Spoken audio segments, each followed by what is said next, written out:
Hello प्यारे बच्चों। अगले वीडियो में मैं त्रिकोणमिति के बारे में कुछ बेसिक चीज़ में बता दिया था, लेकिन समकोण त्रिभुज में बता रहा था, लेकिन वीडियो कट हो गया था। तो आज इस वीडियो में हम लोग समकोण त्रिभुज के बारे में सीखेंगे। देखिए,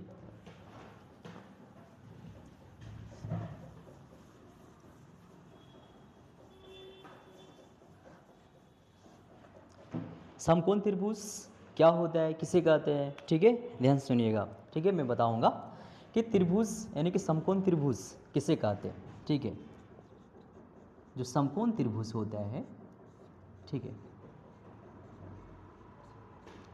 समकोण त्रिभुज का इंग्लिश नाम क्या होता है? राइट एंगल ट्रायंगल होता है। क्या होता है? राइट एंगल ट्रायंगल होता है।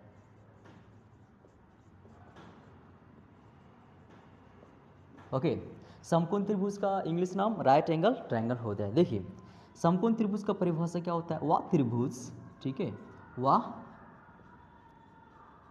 त्रिभुज जिसका एक कोण का मान, ठीक है, एक जिसका एक कोण का मान 90 डिग्री हो, उसे समकोण त्रिभुज कहते हैं। समकोण त्रिभुज कहते हैं। ठीक है, समकोण त्रिभुज किससे कहते हैं? कि वह त्रिभुज जिसका एक कोण का मान 90 डिग्री हो, उसे हम समकोण त्रिभुज कहते हैं।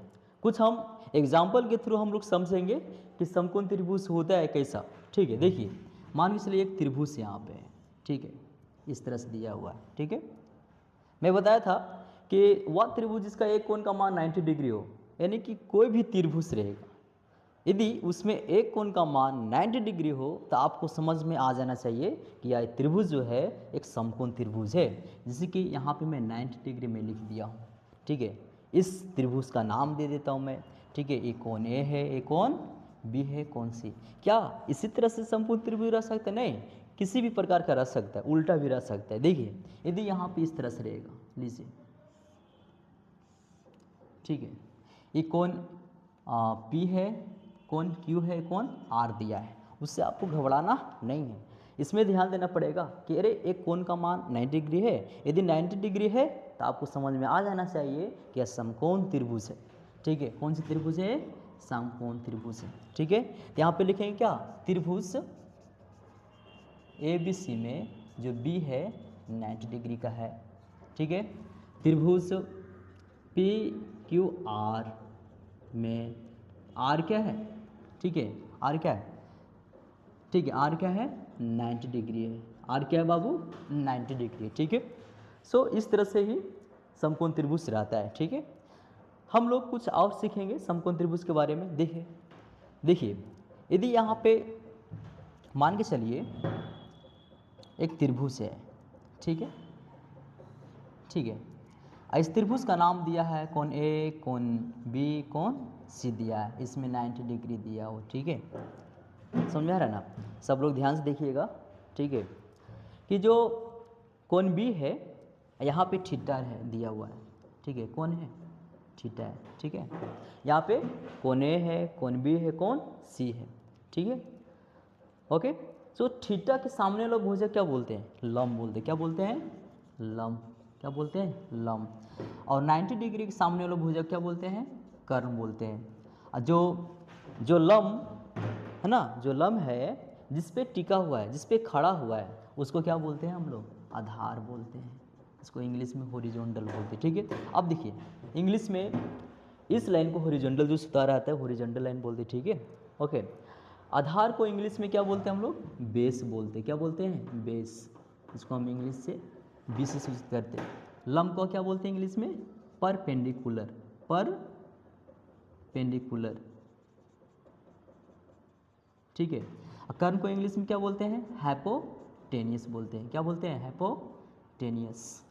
ठीक है, ओके, सो कर्ण का इंग्लिश नाम है हाइपोटेनियस, और लंब का इंग्लिश नाम परपेंडिकुलर, आधार का बेस होता है। ठीक है, थोड़ा सा आप लोग ध्यान दीजिएगा। एक इम्पोर्टेंट चीज़ क्या है कि थीटा के सामने वाला भुजक को हम लंब ही बोलेंगे, चाहे त्रिभुज किसी प्रकार का भी हो, समकोण त्रिभुज। यदि थीटा के सामने जो भी कुछ हो, जैसे हो गया, हो सकता है कि थीटा के सामने कुछ भी रह सकता है। इधर मान लीजिए थीटा यहाँ पे कौन सी है, थीटा यहाँ पे भी रह सकता है, ठीक है। ओके, यदि थीटा के सामने वाला भुजा कोई भी हो, ठीक है, थीटा के सामने वाला भुजा क्या बोलते हैं, लंब बोलते हैं। जैसे कि दूसरा मैं एग्जांपल में लेता हूँ, हो सकता है कि त्रिभुज इस तरह से भी रह सकता है, ठीक है, ये त्रिभुज है 90 डिग्री, ये थीटा यहाँ पे, ठीक है, कौन ए है, कौन बी, कौन सी। देखिए तो थीटा के सामने वाला भुजा को हम क्या बोलेंगे, लंब बोलेंगे। ओके, थीटा के सामने वाला भुजा क्या बोलते हैं, लंब, और 90 डिग्री सामने वाला भुजा क्या बोलते हैं, कर्ण बोलते हैं, ठीक है।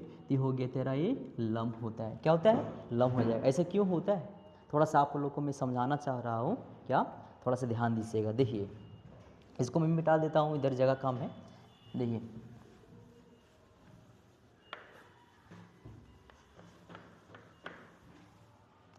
जो ये त्रिभुज है ना बाबू, देखिए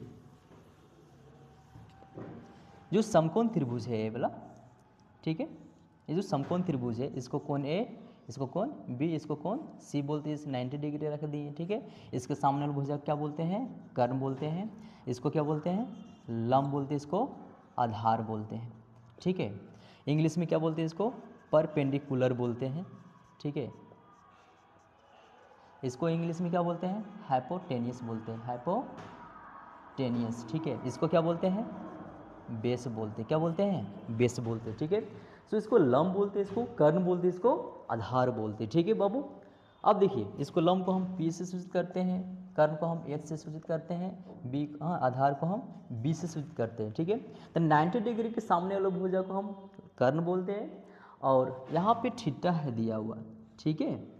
और थीटा के सामने वाला भुजा क्या बोलते हैं, लंब बोलते हैं, ठीक है। चाहे त्रिभुज किसी प्रकार का भी हो, ठीक है, ठीक है। मान के चलो थीटा यहाँ पे रहेगा, तो ये थीटा के सामने भुजा ये लंब हो जाएगा, ये आधार हो जाएगा। एक बात आ रहा है कि आपस में लंब और आधार बदलेगा और कर्ण बदलता नहीं है, ठीक है। हमेशा यदि ये लंब हो गया तो ये आधार हो जाएगा, ये आधार है तो ये लंब हो जाएगा। समझ में आ गया ना, थोड़ा सा आप लोग ध्यान दीजिएगा, ठीक है। देखिए ये तो हो गया। अब देखिए यहाँ पे यदि त्रिभुज इस तरह से रहेगा, ठीक है, देखिए एक कोण P है, कोण Q है, कोण R है, ये 90 डिग्री, ठीक है। यहाँ पे थीटा दिया है, तो थीटा के सामने वाला भुजा क्या हो जाएगा, ये लंब हो जाएगा, ये ठीक है। ये क्या हो जाएगा, ये लंब हो जाएगा। ये क्या हो जाएगा, आधार हो जाएगा, एक कर्ण हो जाएगा। समझ में आ रहा है बाबू, थोड़ा सा ध्यान दीजिएगा। हमेशा यहाँ पे जो थीटा रहेगा ना,